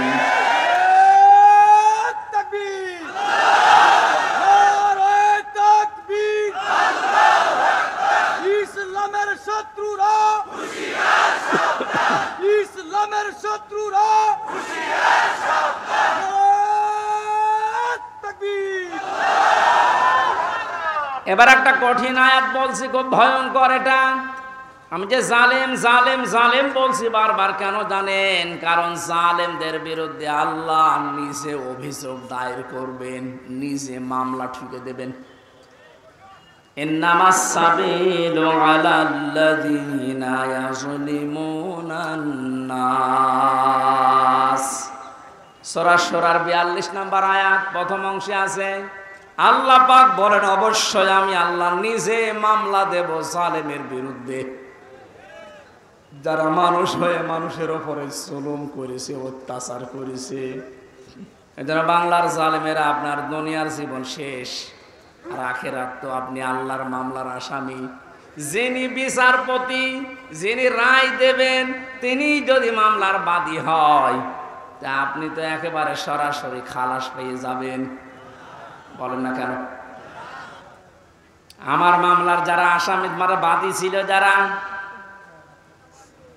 আমার মামলার যারা বাদী ছিল, তারা টাকা পয়সা বহু খেয়েছে আকিস গ্রুপের কাছ থেকে। গত পরশু দিন আকিসের মালিক আমারে বলছে, হুজুর আপনাকে আমরা চাকরি দিয়েছিলাম আমাদের মসজিদের খতিব হিসাবে, ওই শয়তানরা আপনাকে পেঁচে ফেলে আমাদের কাছে কয়েক কোটি টাকা 5 তারিখের আগ পর্যন্ত নিয়েছে। যদি 5 তারিখ না আসতো ওরা এখনো টাকা নিত। আমার মামলার আয়োজক লোকটা মেজানুর রহমান, টেকের হাটে বাড়ি। আমার মনে হয় ওরে পেলে পিটিয়ে মানুষ জনগণ মেরে ফেলবে। আর বাকিগুলোর নাম একবার বলেছিলাম ওই কুষ্টিয়ার এক মাহফিলে, তারা পরের দিন বলছে হুজুর আর নাম বললেন না, কিছু হলে কিন্তু আমরা মারা পড়ে যাব। কেমন ভয় আছে জালেমরা দেখেন। তবে এই যে লোকটা, এই লোকটা 5 তারিখের আগের দিন ও 4 তারিখ রাত্রে টাকা নিয়েছে, এই মামলার আয়ুটা ও এখন নাই থেমে গেছে। আমার মনে হয় 5 তারিখ বাংলাদেশে না আসলেও শয়তান এখনো টাকা নিত।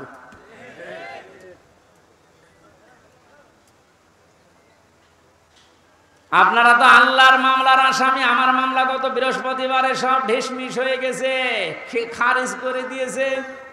বিচারপতি দেখিয়ে বলছে এটা মামলা হইলো, অথচ ওই বিচারপতি 5 তারিখের আগে বলতো এটা কিছু করা যাবে না। 5 তারিখের পরে এখন এই বৃহস্পতিবারে ও নিজে দেখিয়ে বলছে কি বিচার করব, কোনো মাল নেই। অনেক নিজে পড়ে পড়ে দেখছে, বলছে কোনো মাল ম্যাটারেস নেই, কি দেখে বিচার করব, যা সব বাদ। আমাদের সবাইকে খালাস দিয়ে দিয়েছে। এই যে খালাসি যখন দিয়ে দেবেন, 3 বছর আপনি বিনা কারণে জেল খাটালেন, কোন কারণে? খালাস দেওয়া মানে কি কোনো অপরাধ নেই, কোনো দোষ আমরা পাইনি নাকি? খালাস দেওয়া মানে তো এই, তাহলে দোষ তো আমার নেই, আপনি নিজেই প্রমাণ করে দিলেন বিনা কারণে যে 3টা বছর নষ্ট করলেন। গতকালকে একজন মুসলমান হয়েছে পরশুদিন। আমার মনে হয় 3টা বছরে যদি আমি বাইরে থাকতাম, এই 20 সালের আগ পর্যন্ত 53 জন মানুষ মুসলমান হয়েছিল কোরআন শোনার পর। বের হয়ে একজন হয়ে গেল। 3 বছর থাকলে আমার মনে হয় এখনো পর্যন্ত 50 জনের উপরে মানুষকে আমি জান্নাতে নিতে পারতাম। আপনি সুযোগ থেকে বঞ্চিত করে দিলেন। এজন্য জালেম যারা, তারা হামজার মামলার আসামি না। হামজার মামলার আসামি তো হবেনই, কিয়ামতে আমি না পাপ করলে আপনি জান্নাত যেতে পারবেন না। আর সবচাইতে বড় দুঃখ আপনার জন্য, আপনি আল্লাহর মামলার আসামি। আল্লাহ আমাদের হেফাজত করুন জালেম হওয়া থেকে, বলেন আমিন। আমিরে জামাত শুধু একবার একটু ইঙ্গিত দিয়েছে, এক জালিমের হাত থেকে মুক্তি পেয়েছে, আর কোন জালিম যেন আমাদের মাথার উপরে বসতে না পারে। আর অনেকের এখন দেখছি চুলকানি আরম্ভ হয়ে গেছে। কোন কারণ আপনার চুলকানি আসবে? আপনি কি জালেম? তার মানে আপনি নিজের থেকেই মনে মনে ভাবছেন যে আমি এগুলো করছি, সামনেও করব। আপনিও জালেম। ঠাকুর ঘরে কে রে? আমি তো কলা খাই। অনেকে আপনার নাম বলে বলেছে, বলেন কোন কারণে নিজের দিকে টেনে নেন?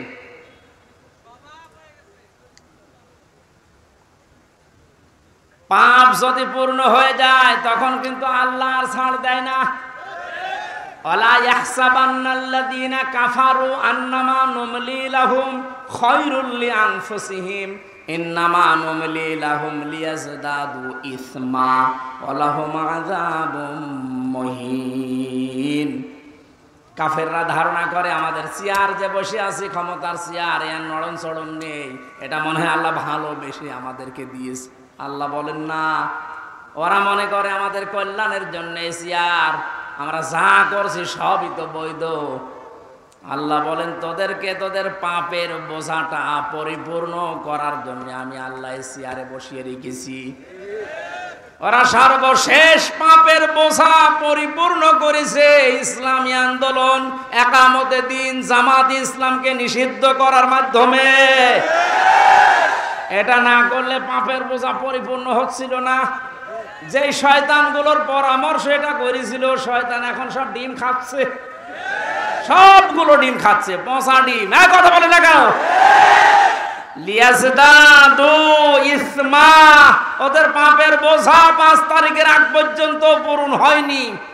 যেই করেছে 1 তারিখে, 4 তারিখের ভেতরে আল্লাহ সব কমপ্লিট করে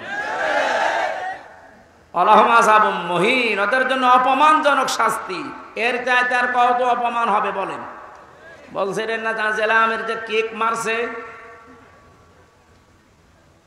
আমার মনে হয় আমরাও সুযোগ পাচ্ছি না, সুযোগ পেলে আমরাও 2-1টা দিতাম।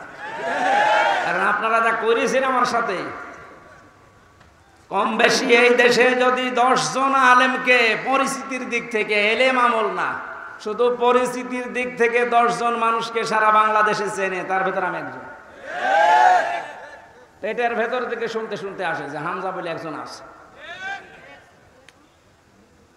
গাড়িতে আসার সময় মায়ের কোলে বসে বসে কি খাচ্ছে, চিপস খাচ্ছে, আর বলছে ওই যে হামজা যাচ্ছে। তার মানে ও পেটের ভেতরে শুনে এসেছে যে হামজা নামে একজন আছে। এইরকম একটা পরিচিত মানুষের সাথে আপনি আমার মাজায় দড়ি দিয়ে, মায়ের ভেতরে বেড়ি দিয়ে, তাও ডান্ডা বেড়ি, হাতের ভেতরে আপনি হ্যান্ডকাপ দিয়ে, কালো কাপড় দিয়ে চোখ বেঁধে আপনি 11 ঘন্টা টাঙিয়ে রাখলেন। আপনি মানুষ? আবার যখন দড়ি দিয়ে টেনে নিয়ে যেত আদালত প্রাঙ্গণে, মনে হতো তো ছাগল টেনে নিয়ে যাচ্ছে। আর কয়েক তালা আছে তো, ওই অন্য জায়গা থেকে একে অন্যের সাথে তাকিয়ে টিপমনি কাটতো, ঠিকই হচ্ছে। এবার আমরাও বলি যে ঠিকই হচ্ছে। ওই আপনি সব বলেন, আপনি সব বলেন।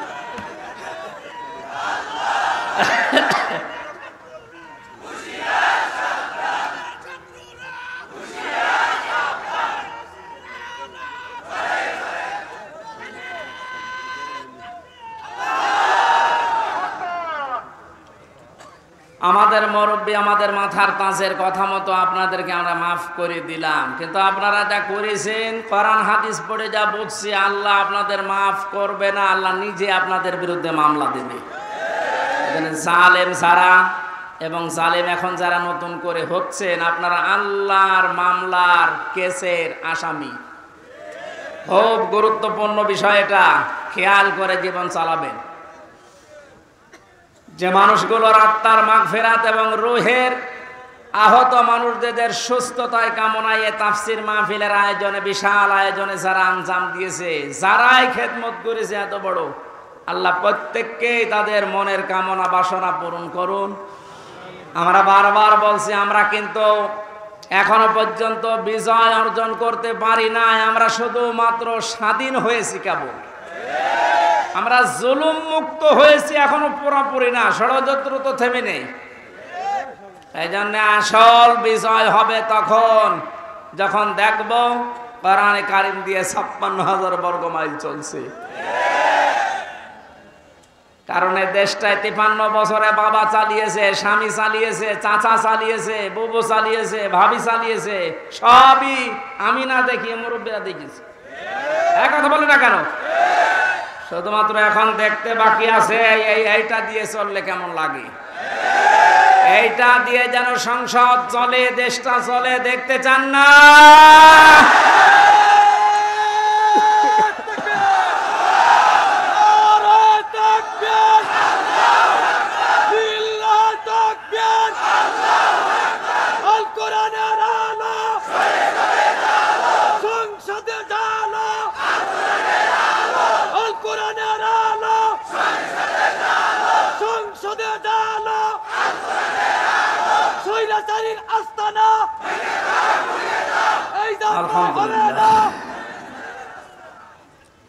অনেককে এখন এই নতুন একটা পায়তারা আজ 2 দিন থেকে শুনছি আরম্ভ করেছে যে ইসলাম যদি যায়, এরা ভুলভাল আপনাদেরকে বোঝাচ্ছে, যদি ইসলাম যায় মেয়েরা আপনারা কিন্তু আবার ঘরবন্দি হয়ে যাবেন। এই জুজুর ভয় দেখিয়ে লাভ নেই, মেয়েরা এখন বুঝতেছে। আপনি স্ট্যাটাস গুলো পড়েন ফেসবুকে, অধিকাংশ মেয়েরা এখন বলতে চাচ্ছে ইসলাম আসলে আমরা মায়ের কোলে থাকবো। আমিরে জামাত ঘোষণা দিয়েছে, যদি আল্লাহ আমাদেরকে কবুল করেন, মেয়েরা যে নিরাপত্তা পাবে কিয়ামত পর্যন্ত এই দেশের মেয়েরা ভুলতে পারবে না যে আবার কোরআন বাদে অন্য কিছু আসুক। আমরা ওইটা দেখাতে চাই, দেখাবো ইনশাআল্লাহ। কোরআনের সূরা শূরা, শূরা মানে সংসদ, শূরা মানে কি? যেহেতু সংসদ নির্বাচন সামনে আসছে, সংসদ নির্বাচন করার জন্য যে 7টা পদ্ধতি আছে, 7টা গুণ দেখে দেখে নেতা নির্বাচন করা যায়, ওই কথাগুলো আল্লাহ সূরা শূরার ভেতরে দিয়েছেন। আমরা মাত্র একটা আয়াত পড়েছি, আয়াতের নাম্বারও 7। কত? আমরা সব কিছু বাদ দিয়ে সরাসরি কোরআনের আয়াতে যাচ্ছি। আল্লাহ পাক বলেন, ওয়াকাযালিকা আওহাইনা ইলাইকা, আমি এইভাবেই করে হে নবী আপনার প্রতি ওহী নাজিল করেছি। এই আয়াত নাজিল করা দেখে বোঝা যাচ্ছে এর আগেও আল্লাহ বিভিন্ন নবীদের উপরে ওহী দিয়েছিলেন নাকি? ধারাবাহিকতায় বিশ্ব নবীও পেয়েছেন, আল্লাহর নবীকে আল্লাহ যেটা দিলেন কোরআনান আরবিয়্যা, নবীকে যে আল্লাহ ওহী দিয়েছেন তার নাম আরবি কোরআন। কি কোরআন? এই ভাষাটা যেহেতু আমাদের মাতৃভাষা না, এই জন্য আমাদের কাছে একটু কঠিন লাগে, কিন্তু পৃথিবীতে সবচেয়ে সহজ ভাষা আল্লাহ জানিয়েছেন আরবি ভাষা। ওহী যেহেতু কোরআনে কারীম আরবি ভাষায় এসেছে, মুসলমানেরা আমাদেরকে এখন ইমানের দাবি অনুযায়ী আরবি ভাষায় শুদ্ধ করে কোরআন শিখতেই হবে, মাস্ট বি। আমি অনেক পীর সাহেবের মুরিদ, অনেক ইসলামী আন্দোলনের ভাইদেরকেও দেখেছি কোরআনে কারিমের কাছে যে ওরা দুর্বল। শুদ্ধ করে কোরআন পড়া বোঝার যে সিস্টেমগুলো চালু আছে, এটা 100 ভাগ এখন আমাদের ফলো করা লাগবে। আমি যতটুকু দেখতেছি প্র্যাকটিক্যাল লাইফে যে রিপোর্টগুলো পূরণ করা হয়, প্রতিদিন 3 আয়াত 5 আয়াত 10 আয়াত আপনি যা পড়বেন শুদ্ধ করে পড়বেন, বুঝবেন এবং এটা লিখে রাখবেন। এই সিস্টেম যদি কেউ 4 মাস 6 মাস 1 বছর পালন করতে পারে, আস্তে আস্তে তার শুদ্ধ হয়ে যাবে। আর এটা হওয়ার জন্য দেশে একটা বিশ্ববিদ্যালয় আছে, তার নাম জামাতে ইসলামী। আমি অন্য কোন জায়গায় এসে সিলেবাসটা পাইনি। আপনি যা যা করেছেন সবগুলো পয়েন্ট আকারে ওখানে লেখা লাগে। আপনার জীবন এমনি পরিশুদ্ধ হয়ে যাবে। নিজেকে যদি পবিত্র করতে চান, পরিশুদ্ধ করতে চান, ফিরে আসেন। আহ্বান জানাচ্ছি, দাওয়াত দিচ্ছি। নয়তো আবার বলবেন যে আল্লাহ আমি দাওয়াত পাইনি। এই জন্য দাওয়াত দিয়ে দিলাম। যদি বিশ্ববিদ্যালয়ে পড়ার ইচ্ছা থাকে, আপনি মূর্খ মানুষ হন, অসুবিধা নেই। বিশ্ববিদ্যালয়ে যদি পড়াশোনা করার মন মানসিকতা থাকে, ইচ্ছা থাকে, বাংলাদেশ জামাতে ইসলামীতে আপনি যোগ দিয়ে পড়া দেখবেন বিশ্ববিদ্যালয়ের মতো। আপনার জীবন ঠিক ওই ধাঁচে গড়ে তুলবে। একটা মানুষ সব দিক থেকে পারদর্শী হয়, অথচ লোকটা দেখেন ডাক্তার। আজকে কুষ্টিয়াতে ভাষণ দেওয়ার সময় তিনি উদাহরণ দিচ্ছিলেন, উনি কিন্তু একটা সার্জন ডাক্তার, অপারেশন করতেন। তার মানে ডাক্তারি লাইনে উনি সর্বোচ্চ।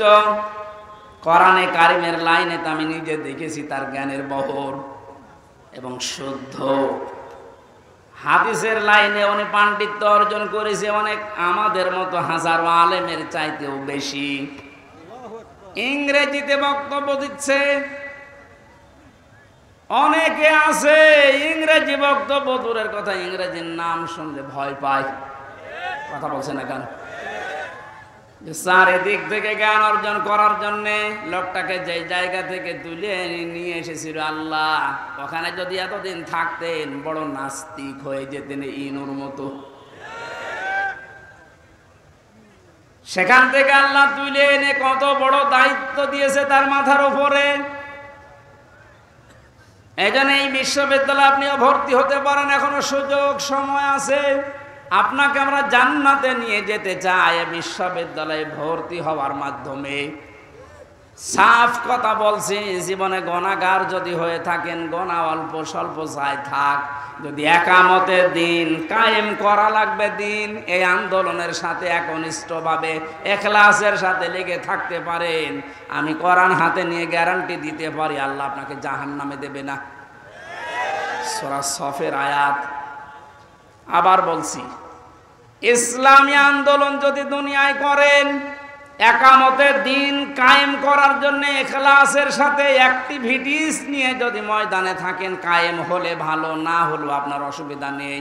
আপনাকে আল্লাহ জাহান্নামে দেবে না, হ্যাঁ জান্নাতেও দেবে না কয়েকটা কারণে। তার ভেতরে 1 নাম্বার, আপনি যদি মা বাবার সাথে বিয়াদবি করে থাকেন জান্নাত পাবেন না।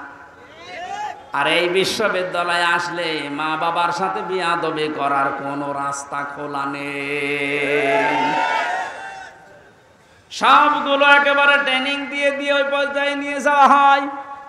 মানুষের মতো মানুষ হওয়ার জন্যে, দেশ প্রেমিক মানুষ হওয়ার জন্যে এই দেশে ওপেন বলছি, ইসলামী ছাত্র শিবির ছাড়া কোনো রাস্তা খোলা নেই। আপনি যদি চ্যালেঞ্জ দিতে চান, নিয়ে আসেন অন্য সংগঠনগুলো, আমি একটা শিবিরের ছেলেকে নিয়ে যাব, তামাম দুনিয়া সব নিয়ে আসেন। 100 ভাগ না হলে আমি 99 ভাগ গ্যারান্টি দিতে পারি ওদের চরিত্র যদি 100 ভাগের 10 ভাগ ঠিক হয়, এর চরিত্র 100 ভাগের 70 ভাগ ঠিক থাকবে। আল্লাহ রাব্বুল আলামিন কোরআনে কারীমকে যেহেতু ওহী হিসাবে আরবি ভাষায় দিয়েছেন, এখানে শুনলাম একটা মাদ্রাসা আছে, আমি যে বাড়িতে ছিলাম তিনি বলছিলেন আপনাদের একটা সুযোগ আছে আল্লাহর এই ওহীকে শিক্ষা করার জন্য এরকম মাদ্রাসায় আপনি ভর্তি হয়ে যান, যে বয়সে থাকেন। কোরআন শুদ্ধ করা ছাড়া, কোরআন পড়া ছাড়া আল্লাহর নিকটবর্তী হওয়া যাবে না। ইমাম মালিক বলেছিলেন, মাবুদ তোমার প্রিয় হওয়া যায় কিভাবে? 100 বার তিনি আল্লাহকে স্বপ্ন দেখে একই কথা বলেছিলেন যে তোমার প্রিয় হওয়া যায় কি করে? আল্লাহ পাক বলেন, ইমাম মালিক কোরআন পড়ো, কোরআন পড়ো। উনি বারবার প্রশ্ন করতেন, আল্লাহ বুঝে পড়বো না বুঝে পড়বো? আল্লাহ পাক বারবার জবাব দিয়েছেন, বুঝে পড়ো না বুঝে পড়ো, শুদ্ধ করে পড়ো, তার তিলের সাথে পড়ো, আমি আল্লাহর প্রিয় পাত্র হয়ে যাবে। যেন আমরা যেহেতু মালিকের প্রিয় হতে চাই, যেন আমাদের শুদ্ধ করে মাস্ট বিয়ে তা পড়া শেখাই লাগবে। আল্লাহ রাব্বুল আলামিনের পরে বলেন, লিতুনদিরা উম্মাল কুরা ওয়া মান হাওলাহা। হে নবী, এই কোরআন দিয়ে আপনি মক্কার এবং মক্কার আশেপাশে যা আছে, এই আশপাশ বলতে তামাম দুনিয়া বুঝিয়েছেন আল্লাহ। তাফসীর ইবনে কাসিরে লিখেছে, আমান হাওলাহা মানে সমগ্র পৃথিবী। সুতরাং এখন নবী নেই, উনি থাকলে এই কাজটা করতেন। সৌদি আরব থেকে বাংলাদেশে এসে আপনাদেরকে সতর্ক করতেন। এই সতর্ক বাণী পড়া কোরআন শরীফে আছে 500টা। কয়টা? সবচেয়ে বেশি যে বিষয়টা দিয়ে মানুষ সতর্ক হতে পারে তার নাম কিয়ামত। কারণ এইটার জবাবদিহিতা যতদিন পর্যন্ত আপনি উপলব্ধি করতে না পাবেন যে কিয়ামত হবে, আল্লাহ বলেন, তুনজিরা ইয়াউমাল জামিউ লা রাইবা ফি। ওই দিন সম্পর্কে সতর্ক করো যেদিন সম্পর্কে কোনো সন্দেহ নেই, সন্দেহের অবকাশ পর্যন্ত নেই। মানুষের জীবন পরিচ্ছন্ন হওয়ার জন্য 8টা মাধ্যম আছে, তার 1 নাম্বার মাধ্যম এইটা যে যত বেশি জবাব দিতে হবে, আল্লাহর দরবারে দাঁড়াতে হবে, এরকম টেন্ডেন্সি যত বেশি তৈরি করবে তার জীবন তত বেশি পরিচ্ছন্ন হবে। খলিফাতুল মুসলিমিন হযরত আবু বকর সিদ্দিক রাদিয়াল্লাহু তাআলা আনহুকে তার স্ত্রী উম্মে রোমানা ডাক দিয়ে বললেন, স্বামী আমার, বাইতুল মালে যিনি দায়িত্বে আছে খাজানচিতে, অর্থমন্ত্রীকে আপনি বলেন আগামী মাস থেকে যেন আগামী মাসের যে বেতন আছে ওটা যেন অ্যাডভান্স আমাদেরকে দিয়ে দেয়। উনি বললেন, কেন? ছেলে আপনার পায়েস খেতে চেয়েছে, পায়েসের টাকা আমাদের কাছে নেই। চলে গেলেন বাইতুল মালে, ডাক দিয়ে বললেন, আমার কিছু টাকা পয়সা লাগবে, যেহেতু এ মাসের টাকা আমি নিয়ে নিয়েছি, আগাম মাসের টাকা আমার অ্যাডভান্স দিয়ে দেন। বাইতুল মালে যিনি দায়িত্বে ছিলেন তিনি ওই রকমই তেল মারা মানুষ না। তিনি ডাক দিয়ে বললেন, খলিফা, টাকা আমি আপনাকে আগাম মাসের দিতে পারি, আপনি আগামী মাস পর্যন্ত বেঁচে থাকবেন, ওইটা লিখে দেন। উনি বলছে, টাকা আমার লাগবে না। বাড়িতে যে স্ত্রীকে বলছে, স্ত্রী যেভাবে চলছে সংসার চলতে দেন। 15 দিন পর তিনি পায়েস রান্না করে দিয়েছে। হযরতে আবু বকর বললেন, স্ত্রী পেলে কোথায়? আপনাকে বলেছিলাম, আপনি তো অপারগতা প্রকাশ করলেন, আপনি পারেননি। আমি প্রতিদিন 1 মোট 1.5 মোট করে তুলে রাখতাম এই আটা চাউল যাই বলেন। এই 15 দিন তুলতে তুলতে প্রায় 2 কেজি হয়ে গেছে। ওটা পাশের বাড়িতে বিক্রি করে আমি আজকে এই পায়েসের ব্যবস্থা করেছি, কোনো উল্টাপাল্টা কাজ করিনি। উনি বললেন, ঠিক আছে সন্তান আব্দুল্লাহ, ভালো করে খাও। দৌড় দিয়ে চলে গেলেন বাইতুল মালের খাজানচির কাছে, বললেন, বাইতুল মালের দায়িত্বে আছো, অর্থমন্ত্রী, আগামী মাস থেকে আমার বেতন যদি 12,000 টাকা দিতে থাকো তো 2,000 টাকা কম দিও। কেন? কারণ 10,000 টাকা হলেও আমার সংসার চলে, এটা আমি দেখেছি। আমার মনে হচ্ছে এই যে কিয়ামতের জবাব দিতে হবে টেন্ডেন্সি তার ভেতরে কোন পর্যায়ে ছিল আপনি বলেন। আর 1628 জন মানুষ দায়িত্বে আছে, দায়িত্বে যে সরকার আছে থাক, এর এই ১৬২৮ জন মানুষ শুধু এখন যদি আবু বকরের মতো এই চিন্তা নিয়ে দেশটা চালায়, আমার মনে হচ্ছে ১৬ ঘন্টায় এই দেশটা একেবারে রোল মডেল হয়ে যাবে। এতদিন যারা রোল মডেল করেছিল, কি মডেল দেখিয়েছেন আপনি? কি মডেল দেখিয়েছেন? এটা একটা জরিপ পেলাম আজকে, এটা শোনালে আপনার মাথা খারাপ হয়ে যাবে। অবশ্য চাক ২০০৯ সালে পিলখানার নির্মম হত্যাকাণ্ড, আমার সাথে ১৫০০ জন মানুষের, তার ভেতরে আমার মনে হয় ৯০০ মানুষকে তো আমি পরিচয় করেছিলাম বিডিআর বিদ্রোহের নাম দিয়ে। এই ১৪-১৫ বছর বেকার তারা জেল খাটতেছে, কিচ্ছু জানে না। এমনও মানুষ আছে। পঞ্চগড়ে এক মুরব্বীর সাথে পরিচয় ছিল, বলছে আমি রিটায়ার্ড করবার ১ মাস পরে, অথচ আজ ১৫ বছর ১৪ বছর আমি জেলে আছি। ২০১৩ সালে হেফাজতের কর্মীদের শাপলা চত্বরে যে নির্মম হত্যাকাণ্ড, ২০১৪ সালে একক নির্বাচন, ২০১৮ সালে কোটা আন্দোলনকারীদের নির্মম নির্যাতন, ২০১৮ সালে নিরাপদ সড়ক আন্দোলনকারীদের নির্মম নির্যাতন, ২০১৮ সালের নির্বাচনী গায়েবী ভোট, বিরোধী দলীয় নেতা কর্মীকে গুম, খুন, হত্যা এবং আয়নাঘর, ১১ লক্ষ কোটি টাকা বিদেশে পাচার, তার ভেতরে এক দরবেশী ৩৬,০০০ কোটি টাকা, এটা ১১ লক্ষ কোটি।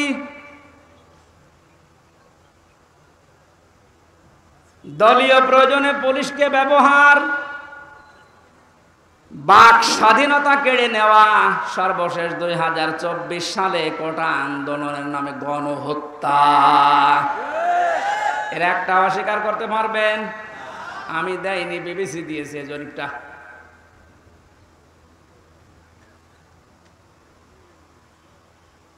এই জন্য তো বলছি ১৬২৮ জন মানুষ যদি এই বাংলাদেশে এখন হযরতে আবু বকরের এই মন নিয়ে দেশটা চালাতে পারে, আন্দাজে উল্টা পাল্টা টার্গেট দেওয়া লাগবে না। কি রোল মডেল বানিয়েছিলেন? এই যে জরিপ এখন সামনে আসতেছে, কত বড় দুর্নীতিগ্রস্ত একটা রাষ্ট্র হয়ে গেলে বাইতুল মোকাররমের ইমাম পর্যন্ত পালিয়ে যায়। একটা বড় মসজিদের খতিব, সে লোকটাও পালিয়ে গেল। তার মানে কোন জায়গাটা বাকি আছে আপনি বলেন? কোন জায়গা বাকি নেই। একটা মসজিদের খতিব যদি পালিয়ে যায়, আসলটা তো পালিয়েছে, মসজিদের খতিব পালিয়েছে। তার মানে তামাম দুনিয়া দেখেছে যে আপনি কোন পর্যায়ে দুর্নীতিকে নিয়ে গিয়েছিলেন, আর রোল মডেল বানিয়েছেন বাংলাদেশকে। রোল মডেল হবে হযরতে আবু বকরের চিন্তা নিয়ে আসেন যে আমার ৮,০০০ ১০,০০০ টাকা হলে মাস চলে যায়, অর্থমন্ত্রী আগামী মাস থেকে তুমি ২,০০০ কম দিও। কিয়ামতে জবাব দিতে হবে। বিশ্বাস যত বেশি তৈরি হবে, আপনার জীবন পরিচ্ছন্ন হবে। ফারিকুন ফিল জান্নাতি ও ফারিকুন ফিস সাঈর। একদল মানুষকে আল্লাহ জান্নাতে প্রবেশ করাবে, একদল মানুষকে জাহান্নামে দেবে। সুতরাং যাদেরকে জান্নাতে দেওয়ার ঘোষণা দিচ্ছেন, আল্লাহ যেন এই দলে শামিল হওয়ার তৌফিক দেন। আমিন, আল্লাহুম্মা আমিন। লা ইলাহা ইল্লা আনতা সুবহানাক ইন্নী কুনতু মিনাজ জালিমিন। ও মাবুদ, কোরআনে কারীমের কথাগুলো শোনার জন্য মানুষগুলো এত পাগল, এদের ওপরে তোমার খাস রহমত নাজিল করে আল্লাহ। এই আয়োজনে যদি খুশি হয়ে সওয়াব দিয়ে থাকো, আমাদের নবীজির রওজায় পৌঁছিয়ে দাও। তামাম দুনিয়ার মাঠের নিচে যত মানুষ ঘুমিয়ে গেল, আল্লাহ মাফ করে দাও। যে সমস্ত শহীদদের আত্মার মাগফিরাত এবং অসুস্থ মানুষদের সুস্থতায় কামনায় এই মাহফিলের আয়োজন, আল্লাহ তুমি সব দেখতে পাচ্ছ, সব শুনতে পাচ্ছ। ওদেরকে তুমি শাহাদাতের উচ্চ মর্যাদা দান করো। আহতদের তুমি শেফায়ে কামেলা আজলা নসিব করে দাও। এ বাংলাদেশে আমরা স্বপ্ন দেখি কোরআন দিয়ে চলবে। আল্লাহ, আমাদের কোনো স্বপ্ন নেই। এটা আমাদের রাজনীতিও না, এটা তোমার নীতি। যেহেতু তুমি জানিয়েছো কোরআনে কারিম দিয়েছি রাষ্ট্র চালাতে, আমরা এটা চাই তুমি চোখে দেখার তৌফিক দাও। যা করা লাগে আমরা তোমার হাতে দিলাম। আল্লাহুম্মা ইন্না নাজআলুকা ফি নুহুরিহিম ওয়া নাউযু বিকা মিন শুরুরিহিম। মুসাফির অবস্থায় আছি, অসুস্থ অবস্থায় আছি, মাজলুম অবস্থায় আছি, আল্লাহ তুমি আমাদের মোনাজাত কবুল করো। জীবনে কিচ্ছু চাই না আমাদের নিজেদের জন্য, শুধু এইটা চর্ম চোখে দেখতে চাই যে কোরআন দিয়ে দেশটা চলছে। মা বোনেরা পর্দায় আছে, পর্দায় থাকার তৌফিক দাও। আল্লাহ তাআলা আমার স্ত্রী অসুস্থ, আমি দোয়া চাই মেহেরবানি করে তাকে তুমি শেফায়ে কামিলা আজেলা নসিব করে দাও। আমাদের সন্তানাদিগুলোকে তুমি নেককার বানাও। আগামীতে এলাকায় কোরআনের আলোচনার কারণে আল্লাহ তাআলা যত আলোচনা হচ্ছে হবে, আমাদেরকে তুমি হেদায়েতের জরিয়া বানিয়ে দাও। মাটির নিচে যত মানুষ আছে এলাকায় প্রত্যেককে কবরে তুমি জান্নাত দান করো। আল্লাহ শেষ কথা বলি, জালেমদেরকে কিয়ামতের আগে তুমি আর চেয়ারে বসিও না। বারাকাল্লাহু লানা ওয়া লাকুম ফিল কোরআনিল আযীম। মরণ আসলেই যেন বলতে পারি লা ইলাহা ইল্লাল্লাহু মুহাম্মাদুর রাসূলুল্লাহ। জেলখানায় যে বইগুলো লিখেছিলাম আপনারা অনেকে বই নিয়েছে।